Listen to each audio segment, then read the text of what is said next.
Okay, so now these days, with there's so many films being produced, so many shows, so many movies.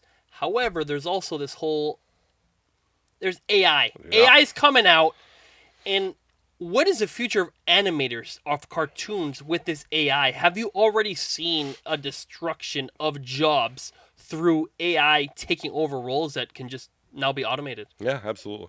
No. You can't compete with that, and it's actually pretty terrifying for a lot of people in the industry.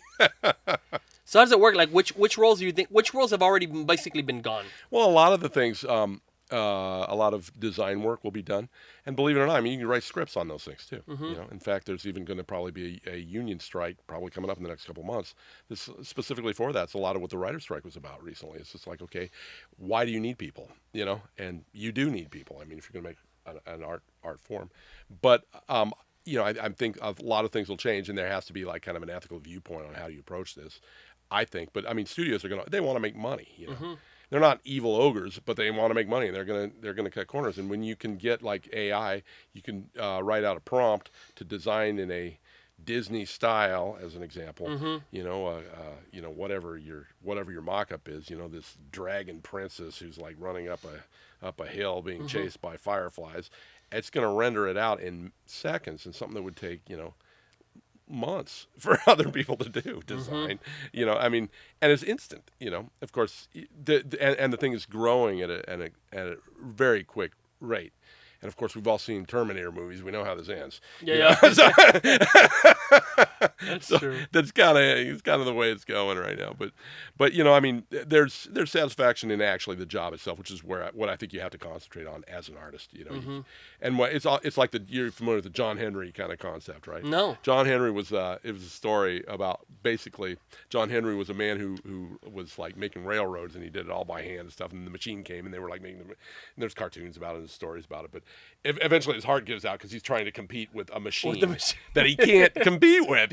So I mean, Yeah, you have to focus on a different task. You Yeah. can't be doing what the machine does well is do just this rote thing. yeah, If your job as an artist is some rote thing, for example, what I assume is like the guys in Korea that just make one scene to go to the next, that could be more replaced because like the original creation was done, the character's there, you're just kind of making them connect.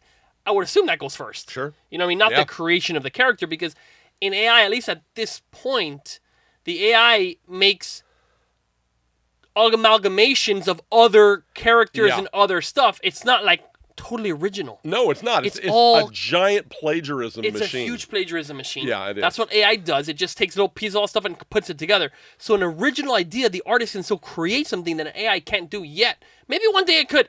I don't know. Maybe instantly after it sees it, but Yeah, exactly. someone Yeah, has to that's create right. it first. That's right. Somebody has to create it, and then that person will keep their job. That they're not going to try to do the same thing that the railroad is going. That the machine, like that's, you know what I mean. That's not a job. That's not a job that you need to be like proud of. Like I'm doing it, but you're not going to beat a machine at that. Yeah. But you can beat a machine at doing something totally original. Yeah, I think that's probably the way it's going to have to be. And also there's an educational kind of element, I think, from an audience. Because the thing is an if you're going to have something original, now obviously we're dealing in something that's a very commercial industry, right? But I think the really successful stuff, and you can see the stuff that's more successful and less successful, is based on what are you trying to say. The original stuff, it's original, but it's also it speaks to everyone. It's like the whole concept of, okay, well, what is good for every, I mean, they're universal truths.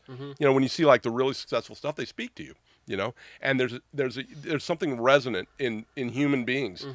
And that's what makes a good story. Now that, and if you start to, shoehorn different alternate ideas or points of view or things that are not based on something that appeals to everybody, you're not going to appeal to everybody. So when you're like dealing with the telling of a story, the telling of a story has to do with basically, if I'm going to tell you a story that's original, you're going to be interested to the degree that I communicate to you. I have an idea and I give it to you and you understand what it is. It's an idea. But someone has to generate that concept. AI can't do that. Right. They can do synthetic versions of that. Yeah. It's But they mostly can't just- come up with. just mutants. Yeah. Like Frankensteins. Yeah. Which they could be beautiful Frankensteins. Yeah, and I mean certainly there could be one could consider that there's benefits to from a moat to draw from. You could actually as a tool. I don't know that it's a horrible thing, but I don't think so at all. no, I think it's, if it could be replaced by a thing, why not? Yeah. Right? And it's like, that's the thing, is where on these strikes and stuff, like, can different people adapt? Like that guy who his heart went out because he's making the railroad. He has to adapt and be like, okay, I'm going to build machines. I'm going to fix machines. I'm going to design machines. Maybe I'm going to do something else other than a railroad. I don't know what he's going to do. Of course, that was a fable, but but you know, I mean, it's a good story. Yeah, no, it's a good story because right now that's so relevant in the AI field. You know what I mean? 100%. Like, I'm going to draw faster than anybody. And it's like, no, dude, you will never go as fast as an AI. No, you can't. You just can't. But you might do something that resonates more. And in fact, another back to this whole thing of like Disney taking these stories. In a way, wasn't that plagiarizing? Did these guys, like the Little Mermaid artist, what is he dead by the time the Little Mermaid? Yeah. Well, so they never made anything. After 100 years, it's no longer public. Yeah, it's public. So this was old story stuff. Yeah. Wow. They're all around. So I mean, essentially, like the Disney stuff was all plagiarized in the first place. So, like, AI was, I mean, in a way, but not plagiarized because well, it was free. It was free at that point. Yeah, it becomes public domain. Yeah.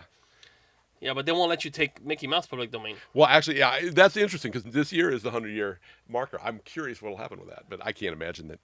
No, what they do is they like change and be like, well, no, it looks like the new Mickey Mouse, so that's I don't know what they're doing. I imagine. But in theory, you could take the original Mickey Mouse and sell it like all crazy and pay no royalties because it's public domain. No, I would think so. You know, I'm not a lawyer, but yeah, it's pretty interesting. Yeah, that's the deal. Yeah.